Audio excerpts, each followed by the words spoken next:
How to write professional emails in English. Today, I'm gonna give you 7 tips. Now, I've been doing business online for such a long time now, and I remember back in the days, we had something called Overture, which is the first pay-per-click search engine.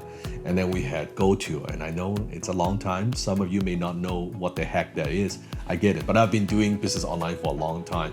And over the years, things have changed. Platforms have changed. Back then, we didn't have social media. We had bulletin boards. And interesting to see how things have evolved and changed. And what's fascinating is over the years, what has not changed, guess what, is email. Email is still a very effective way to connect with people or to convert prospects into customers. The 7 email tips that I will be teaching you today, they will work for you if you are looking to connect with a potential employer, if you're looking to get a job, or if you're looking to get some business, or you could use these email tips to promote your products or services through email marketing.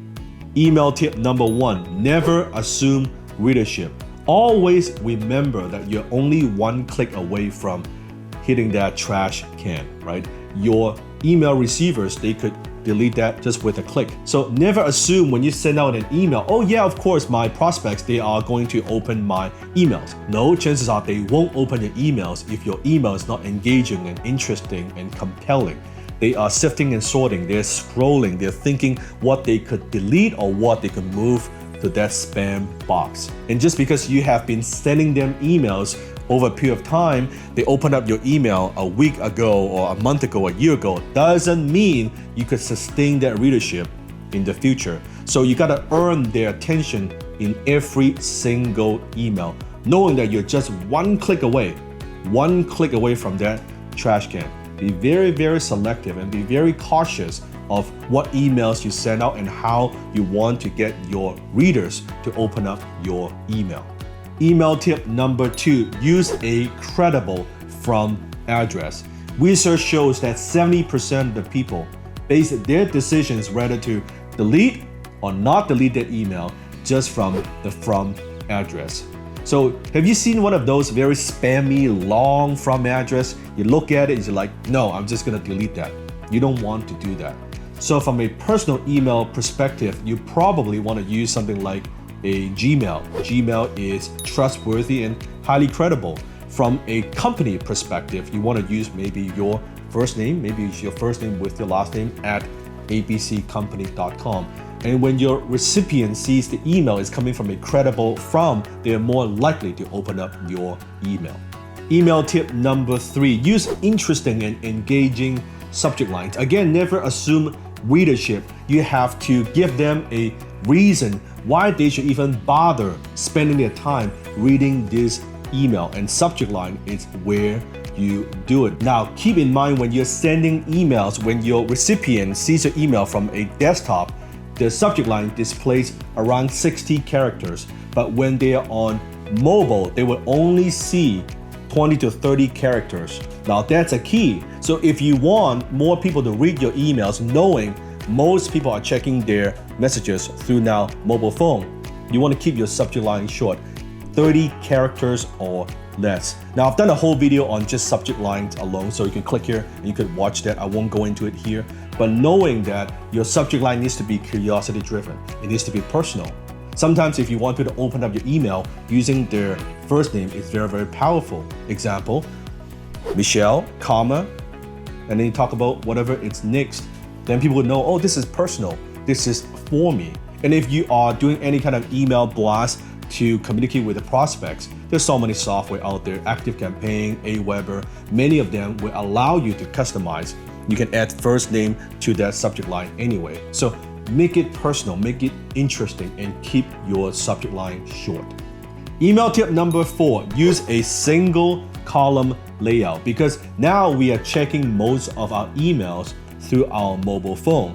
When you have 2 columns or 3 columns, when your recipients checking their emails on their mobile device, that is not very reader friendly and it's not very scannable. So you want to use 1 column layout. More importantly, chances are you want to left indent your content so that they could easily read it with lots of space, right? They can just scroll through it and know quickly what are you trying to communicate. So, single column layout. Email tip number 5, keep your body copy between 50 to 60 characters. Again, because people are looking at their emails from their mobile device, you don't want to have a long paragraph with so many lines. Ideally, keep it within 50 to 60 characters. I like to keep each paragraph no more than 3 to 4 lines. In some cases, I would use a one-line paragraph, very easily scannable.